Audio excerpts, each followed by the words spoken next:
నమస్తే, నేను మీ సతీష్. జగన్మోహన్ రెడ్డి వీర విధేయుడిగా చెప్పుకునేటువంటి బైరెడ్డి సిద్ధార్థ రెడ్డి జగన్మోహన్ రెడ్డితో ఉన్నటువంటి సంబంధాన్ని, ఆ పార్టీతో ఉన్నటువంటి అనుబంధాన్ని కూడా తెంచేసుకోబోతా ఉన్నారా, అంటే ఆ పార్టీని వీడబోతా ఉన్నారా అంటే తాజా పరిణామాలు చూస్తే మాత్రం అవుననేటువంటి సమాధానమే వినిపిస్తూ ఉంది. దీనికి ప్రధానమైనటువంటి కారణం ఏంటి అంటే, ఏదైతే లిస్టుల పేరుతోటి జగన్మోహన్ రెడ్డి ఒక రాజకీయ క్రీడకు తెరలేపారో ఆ మార్పుల మంటలు ఈ రోజున తారాస్థాయికి చేరుతా ఉన్నాయి. ఆ పార్టీ నాయకులకి తలనొప్పిగా మారుతా ఉన్నాయి. క్రమంలోనే బైరెడ్డి సిద్ధార్థ రెడ్డి కూడా ఏదైతే తాజాగా విడుదలైనటువంటి 4వ లిస్టు తోటి ఆ పార్టీని వీడాలి అనేటువంటి ఒక నిర్ణయానికి వచ్చినట్లుగా తెలుస్తూ ఉంది. మరి ఒక్కసారి ఆ 4వ లిస్టు చూసి దానికి అసలు బైరెడ్డి సిద్ధార్థ రెడ్డి పార్టీ వీడతాడు అంటూ వస్తున్నటువంటి ప్రచారానికి ఏమిటి సంబంధం అనేటువంటిది కూడా ఒక్కసారి చర్చించుకుంటే, మీ పిల్లలు ఇంటర్మీడియట్ మరియు ఎంసెట్ చదువుతూ సబ్జెక్ట్స్ లో కన్ఫ్యూజ్ అవుతున్నారా? కాన్ఫిడెన్స్ లెవెల్ తక్కువగా ఉందా? Rise the perfect guide description లో ఉన్న లింకును ఉపయోగించి సబ్స్క్రైబ్ అవ్వండి. ఇదే 4వ లిస్టు. ఏదైతే వైఎస్ఆర్ కాంగ్రెస్ పార్టీ ఇప్పటికే 3 లిస్టుల పేరుతోటి 3 సార్లు లిస్టులు ప్రకటించి అందులో ఆ నియోజకవర్గాల ఇన్ఛార్జులని ప్రకటిస్తున్నామని చెప్పిందో, అయితే ఇన్ఛార్జులని నియమించడమే కాదు, వాళ్ళకే టికెట్లు కూడా ఇవ్వబోతున్నారు అనేటువంటి ఒక చర్చ అయితే వైసీపీలో నడుస్తుంది. ఈ క్రమంలోనే తమకు టికెట్లు రావట్లేదు అనేటువంటి ఆలోచనతోటి ఎంతోమంది పార్టీ నాయకులు ఈ రోజున ఆ పార్టీని వీడి వెళ్ళిపోతూ ఉన్నారు. ఈ క్రమంలోనే 4వ లిస్టు కూడా వచ్చింది. ఈ 4వ లిస్టు వచ్చిన తర్వాత ఇందాక మనం చెప్పుకున్నటువంటి ఆ మార్పుల మంటలు అనేటువంటిది సెగలు పుట్టిస్తున్నటువంటి పరిస్థితి వైఎస్ఆర్ కాంగ్రెస్ పార్టీలో కనిపిస్తుంది. ఈ క్రమంలోనే బైరెడ్డి సిద్ధార్థ రెడ్డి లాంటి వ్యక్తులు కూడా పార్టీని వీడాలి అనేటువంటి ఆలోచన చేస్తూ ఉన్నారు. మరి ఎక్కడి నుంచి ఆ రకమైనటువంటి ప్రచారం మొదలైంది, ఎందుకు ఆ రకమైనటువంటి ప్రచారం జరుగుతోంది అని చూస్తే, ముఖ్యంగా 9 నియోజకవర్గాలకు సంబంధించి ఇన్ఛార్జీలను నియమిస్తూ ఒక ప్రకటన అయితే నిన్న వైఎస్ఆర్ కాంగ్రెస్ పార్టీ చేసింది. అందులో చూస్తే చిత్తూరు సంబంధించి నారాయణ స్వామిని, అక్కడ ఎస్సీ రిజర్వ్డ్ కాబట్టి నారాయణ స్వామిని అక్కడ ఇన్ఛార్జిగా నియమించారు. అలాగే గంగాధర్ నెల్లూరు జిల్లాకు సంబంధించి ఎస్సీ నియోజకవర్గం అక్కడ రెడ్డప్పని అక్కడ ఇన్ఛార్జిగా నియమించారు.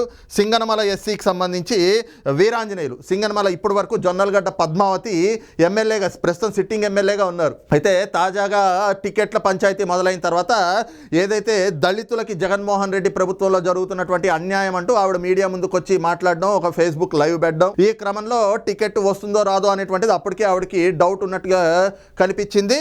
అది ఈ రోజున స్పష్టమైపోయింది. సింగనమల్ల నియోజకవర్గంలో వీరాంజనేయుల్ని తీసుకొచ్చి అక్కడ ఇన్ఛార్జిగా నియమించారు. అంటే జొన్నలగడ్డ పద్మావతికి టికెట్ ఇవ్వట్లేదు. ఇంకో పక్కన చూస్తే నందికొట్కూరు నియోజకవర్గం, అది ఎస్సీ రిజర్వ్డ్గా ఉంది. అక్కడ డాక్టర్ సుధీర్ ధారాని ఇన్ఛార్జిగా నియమించారు. నందికొట్కూరు నియోజకవర్గం నుంచి ఆర్థర్ ఎమ్మెల్యేగా ఉన్నప్పటికీ కూడా అక్కడ ఆధిపత్యం అంతా కూడా బైరెడ్డి కుటుంబాన్ని, ముఖ్యంగా బైరెడ్డి సిద్ధార్థ రెడ్డినే అక్కడ ఆయన పైన ఆధిపత్యం చెలాయిస్తూ వస్తున్నటువంటి పరిస్థితి.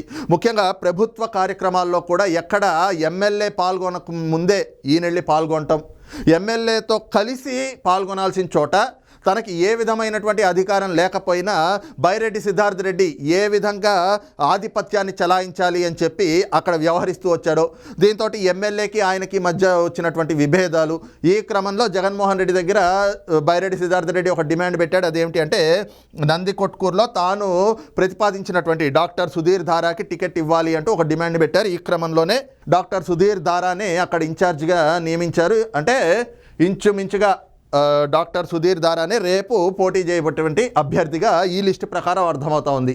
ఇంకోటి చూస్తే తిరువూరుకి సంబంధించి నల్లగట్ల స్వామిదాసు, అలాగే మడకసిరకు సంబంధించి ఈరా లక్కప్ప, అలాగే కొవ్వూరుకి సంబంధించి తలారి వెంకట్రావు, అలాగే గోపాల్పురానికి సంబంధించి తానేటి వనిత, కనిగిరికి సంబంధించి దద్దాల నారాయణ యాదవ్, ఈ 9 మందిని ఇన్ఛార్జీలు నియమించారు. ఇక్కడే ఇంకో అంశం కూడా చూస్తే కొవ్వూరు, గోపాల్పురం. కొవ్వూరు ప్రస్తుతం సిట్టింగ్ ఎమ్మెల్యే ఎవరు? తానేటి వనిత, ఆవిడ ప్రస్తుతం హోంమంత్రిగా కూడా ఉన్నారు.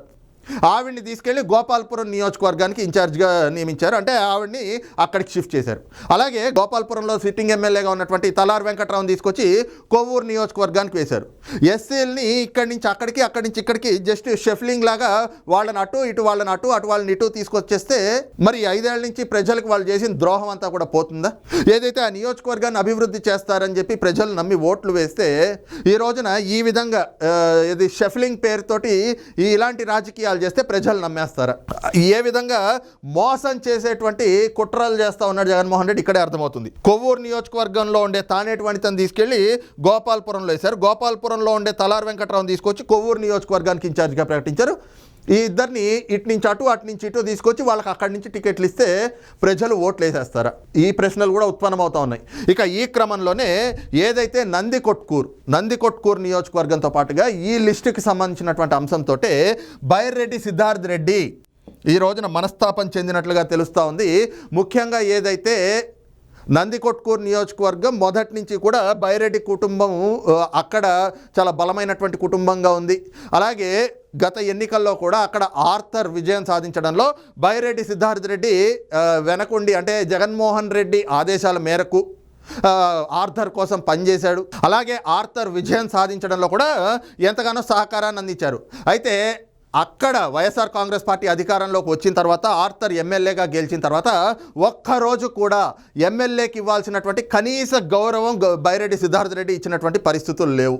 మొదటి నుంచి కూడా ఆర్థర్ అంటే తన కింద ఉండాల్సినటువంటి వ్యక్తిగాను, ఎందుకంటే ఒకటి సామాజిక వర్గం పరంగా కావచ్చు, ఆయన ఎస్సీ, దళితులు అంటే ఒక చిన్న చూపు జగన్మోహన్ రెడ్డి ప్రభుత్వం అనడానికి ఇదే ఉదాహరణ. ఎందుకు అంటే బైరెడ్డి సిద్ధార్థ్ రెడ్డి ఒక వార్డు మెంబర్గా కూడా గెలవనటువంటి వ్యక్తి. అక్కడ ఎమ్మెల్యేగా ఒక దళితుడు గెలిచాడు, ఒక ఎస్సీ రిజర్వ్డ్ కాన్స్టిట్యున్సీ. అక్కడ ఒక ఎమ్మెల్యేని కూడా కాదని చెప్పి ఈ రోజున బైరెడ్డి సిద్ధార్థ్ రెడ్డి ఇష్టారీతిలో గడిచిన 5 ఏళ్లుగా ప్రభుత్వ అధికారిక కార్యక్రమాల్లో కూడా ఆయనే పాల్గొంటూ వచ్చాడు. మరి ఎమ్మెల్యేకి ఎక్కడా గౌరవం ఇవ్వకపోవడంతో వాళ్ళిద్దరి మధ్య విభేదాలు తారాస్థాయికి చేరినాయి. అలాగే ఆయన ఎన్నోసార్లు ఆవేదన చెంది పార్టీకి కూడా కొంత దూరంగా ఉన్నటువంటి పరిస్థితి. ఈ క్రమంలోనే ఈ ఎన్నికల్లో బైరెడ్డి సిద్ధార్థ్ రెడ్డి ప్రత్యక్ష రాజకీయాల్లోకి రావాలి అని చెప్పేసి కోరుకున్నాడు. అదే సమయంలో నందికొట్కూరు నుంచి అయితే తమ కుటుంబానికి మొదటి నుంచి కూడా బలమైనటువంటి కుటుంబంగా ఉన్నప్పటికీ కూడా అది ఎస్సీ రిజర్వ్డ్ కాన్స్టిట్యున్సీ కాదు కాబట్టి అక్కడ తాను ప్రతిపాదించినటువంటి వ్యక్తికే టికెట్ ఇవ్వాలి అంటూ జగన్మోహన్ రెడ్డి దగ్గర ఒక డిమాండ్ పెట్టారు. అందులో భాగంగానే డాక్టర్ సుధీర్ దారాని అక్కడ ఇన్ఛార్జిగా నియమించడంతో తాను అనుకున్నటువంటి మాటనైతే చెల్లించుకున్నాడు.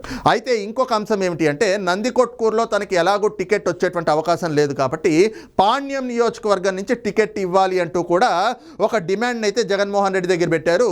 అదే ఈ రోజున ఆ డిమాండ్ నెరవేరలేదు అనేటువంటి ఒక ఆవేదనతో బైరెడ్డి సిద్ధార్థ్ రెడ్డి ఈ రోజున పార్టీ వీడాలి అనేటువంటి ఒక నిర్ణయానికి వచ్చినట్లుగా కూడా తెలుస్తోంది. మరి కారణం ఏమిటి? జగన్మోహన్ రెడ్డి పాణ్యంలో బైరెడ్డి సిద్ధార్థ్ రెడ్డికి టికెట్ ఎందుకు ఇవ్వట్లేదు అనేటువంటి అంశాలు కూడా ఒకసారి చూస్తే వాస్తవానికి పాణ్యం నియోజకవర్గం పైన అంటే ఈ ప్రతిపాదన అనేటువంటిది కొంతకాలం క్రితమే వచ్చినప్పటికీ కూడా పాణ్యం నియోజకవర్గం ప్రస్తుతం ప్రాతినిధ్యం వహిస్తుంది ఎవరు? అక్కడ సిట్టింగ్ ఎమ్మెల్యేగా ఉంది కాటసాని రాంభూపాల్ రెడ్డి. ఆయన ఇప్పటికే 6 సార్లు ఎమ్మెల్యేగా గెలుచున్నాడు. అయితే ఈ ప్రతిపాదన వచ్చిన తర్వాత జగన్మోహన్ రెడ్డి కాటసాని భూపాల్ రెడ్డిని నంద్యాల ఎంపీ పార్లమెంట్ అభ్యర్థిగా పంపిద్దాము అని చెప్పేసి ఒక ఆలోచన చేయడంతో కాటసాని భూపాల్ రెడ్డి మరొక డిమాండ్ని జగన్మోహన్ రెడ్డి దగ్గర పెట్టారు. అదేమిటి అంటే ఆయన నంద్యాల పార్లమెంట్కి వెళ్ళాలి అంటే పాణ్యం నుంచి తన కుమారుణ్ణి పోటీలో పెట్టాలి. దీనికి జగన్మోహన్ రెడ్డి ఒప్పుకున్నట్లయితేనే ఖచ్చితంగా తాను నంద్యాల పార్లమెంట్కి వెళ్తాను, లేదు అంటే మాత్రం పాణ్యంలో తానే పోటీ చేస్తాను అంటూ పట్టుబట్టి కూర్చున్నటువంటి పరిస్థితి. ఈ క్రమంలో ఏదైతే పాణ్యం నుంచి తనకి టికెట్ ఇవ్వాలి అంటూ బైరెడ్డి సిద్ధార్థ్ రెడ్డి ఒక డిమాండ్ని జగన్మోహన్ రెడ్డి దగ్గర పెట్టాడో దీనిపైన అటు కాటసాని రాంభూపాల్ రెడ్డి చేసినటువంటి ప్రతిపాదన పైన ఈ రెండింటిపైన కూడా పార్టీ అధిష్టానం చర్చలు జరిపి సమాలోచనల తర్వాత ఇప్పుడైతే బైరెడ్డి సిద్ధార్థ్ రెడ్డికి పాణ్యం నుంచి టికెట్ ఇచ్చేటువంటి అవకాశం లేదు అనేటువంటిది అయితే కనుక 4వ లిస్టుతోటి స్పష్టం చేసింది. ఈ క్రమంలోనే ఏదైతే తనకి టికెట్ ఇవ్వకుండా మోసం చేశాడు జగన్మోహన్ రెడ్డి అనేటువంటి ఒక భావనతోటి ఈరోజు బైరెడ్డి సిద్ధార్థ్ రెడ్డి ఆ పార్టీని వీడాలి అనేటువంటి ఆలోచనతో ఉన్నట్లుగా అయితే తెలుస్తూ ఉంది. అయితే ఇక్కడే ఇంకొక అంశం చూస్తే మొదటి నుంచి ఏదైతే బైరెడ్డి సిద్ధార్థ్ రెడ్డి వ్యవహారం కూడా చూస్తే ముఖ్యంగా ఒకవైపు రోజా కానీ లేదు కొడాలి నాని లేదా అంబటి రాంబాబు పేర్ని నాని ఈ విధంగా వీళ్ళందరూ ఒక ఎమ్మెల్యేలుగానో మంత్రులుగానో మాజీ మంత్రులుగా ఉన్నటువంటి వ్యక్తులు. వీళ్ళు ప్రతిపక్షాల మీద విమర్శలు చేసిన దానికంటే కూడా ఘాటుగా బైరెడ్డి సిద్ధార్థ్ రెడ్డి ప్రతిపక్షాల మీద ఊగిపోతూ వచ్చాడు. ఎప్పటికప్పుడు వాళ్ళని తిట్టిపోయడమే పనిగా పెట్టుకుని అసలు తనకి సంబంధం ఉన్నా లేకపోయినా తనకి వాస్తవంగా జగన్మోహన్ రెడ్డి అధికారంలోకి వచ్చాక శాప్ చైర్మన్ ఇచ్చాడు. ఆ శాప్ చైర్మన్ అడ్డం పెట్టుకుని కూడా ఎన్నో అవినీతి పనులకు పాల్పడ్డాడు అనేటువంటి ఆరోపణలు కూడా ఉన్నాయి. కాకపోతే ఏదైతే తనకి ఏ పదవి లేకపోయినా ఒకటి నియోజకవర్గంలో ఎమ్మెల్యే పైన ఆధిపత్యం చలాయించడం, అలాగే ఇంకో పక్కన చూస్తే ఏదైతే ప్రతిపక్షాల పైన తన స్థాయిని మించి తన స్థాయి ఏమిటో మరిచి ఈ రోజున వాళ్ళపైన విమర్శలు చేయడం, వాళ్ళని బూతులు తిట్టడం, ఇందులో మాత్రము ఒక దిట్టగా పేరు తెచ్చుకున్నటువంటి బైరెడ్డి సిద్ధార్థ రెడ్డి మొదటి నుంచి తాను ప్రత్యక్ష రాజకీయాల్లోకి ఈసారి రావాలి, అందులో భాగంగా జగన్మోహన్ రెడ్డి తాను చెప్పింది వింటాడు, తాను జగన్మోహన్ రెడ్డికి విధేయుడిగా ఉన్నాడు కాబట్టి ఖచ్చితంగా టికెట్ ఇస్తాడు అని ఎన్నో ఆశలు పెట్టుకున్నాడు. కానీ జగన్మోహన్ రెడ్డి లెక్కలు ఎలా ఉంటాయో అందరికీ తెలిసిందే. ఈ క్రమంలోనే నందికొట్కూరులో అయితే బైరెడ్డి సిద్ధార్థ రెడ్డి ప్రతిపాదించినటువంటి డాక్టర్ సుధీర్ దారాకి టికెట్ ఇచ్చినప్పటికీ కూడా బైరెడ్డి సిద్ధార్థ రెడ్డికి అయితే మొండి చేయి చూపించాడు జగన్మోహన్ రెడ్డి. దీంతో మనస్తాపం చెంది ఈ రోజున బైరెడ్డి సిద్ధార్థ రెడ్డి ఆ పార్టీని వీడాలి అనేటువంటి ఒక నిర్ణయానికి వచ్చినట్లుగా అయితే మాత్రం తెలుస్తూ ఉంది. ఈ క్రమంలోనే అతి త్వరలో మరి తన అనుచరులతోటి కూడా సమావేశం అవుతూ ఉన్నారు. ఇంకా పార్టీలో కొనసాగాలా లేదా వీడాలా అనే దానిపైన కొంత సమాలోచనలు కూడా చేస్తూ ఉన్నారు. ఎందుకంటే ఇంకేమైనా లిస్టులు విడుదల చేస్తారా, ఎక్కడైనా కూడా తన పేరు ఉండేటువంటి అవకాశం ఉంటుందా? ఎందుకు అంటే బయటకు వెళ్తే రాజకీయ జీవితం లేదు. ఇప్పటి వరకు ప్రతిపక్షాల మీద దుమ్మెత్తి పోస్తూ వచ్చారు, ఏ విధంగా మాటలు దాడి చేశాడు. దీంతో ఆయన తెలుగుదేశం పార్టీలోకి వెళ్ళాడు, జనసేనలోకి వెళ్ళాడు.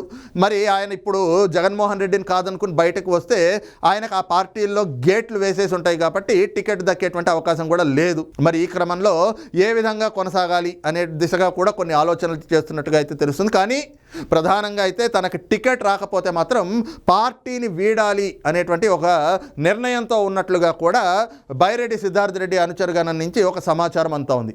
మరి చూద్దాం, నిజంగా బైరెడ్డి సిద్ధార్థ రెడ్డికి జగన్మోహన్ రెడ్డి టికెట్ ఇస్తారా, లేదంటే ఇంకేమైనా లిస్టులు వస్తాయా, ఆ లిస్టులో కూడా బైరెడ్డికి మొండి చెయ్యి మిగలబోతా ఉందా అనేటువంటి అంశానికి కూడా ఒక స్పష్టత రావాల్సినటువంటి పరిస్థితి కనిపిస్తూ ఉంది. మరి ఈ అంశం పైన మీ అభిప్రాయం ఏంటి అనేది కూడా కామెంట్ సెక్షన్లో మెన్షన్ చేయండి. Thank you.